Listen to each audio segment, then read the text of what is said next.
A group of 19 people has been tasked with deciding where guns should be allowed on the UT campus. And tonight they held their very first of two public forums wanting to hear discussions on whether the concealed carry law should be regulated. The working group is made up of teachers, students, parents, and alumni. Many have concerns, and we'll hear more on that in just a moment, but there are those who say the law will present no problems.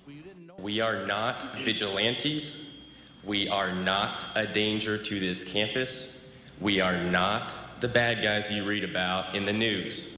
And while some people opposed to campus carry are concerned about more mass shootings, one professor says another issue is not being discussed enough. KXAN's Amanda Brandeis has more.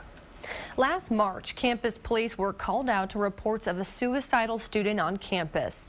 That student had a gun, but thankfully police were able to disarm them before they took their own life.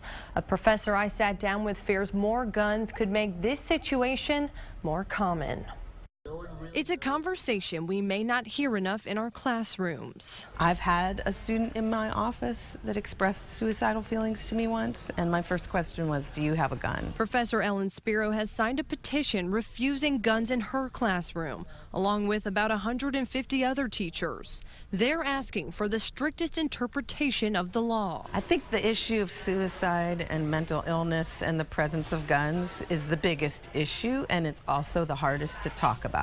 The university's mental health webpage says suicide is believed to be the second leading cause of death for college students. And Professor Spiro doesn't believe more guns will help those numbers go down. We're going to have a challenge ahead of us, but we're committed to undoing that law as soon as we can. And some students agree, saying guns don't belong in the classroom. Most people I talk to, they're opposed, but they just really gave up on the cause. You have alcohol, experimentation with all kinds of things, and you don't need guns in that mix. It's absolutely terrifying. But with the law signed, the issue of guns is a conversation they'll be hearing more of in the classroom. Tomorrow at noon, Gun Free UT will be holding a rally opposing campus carry. It'll be held at the West Mall. Amanda Brandeis, KXAN News.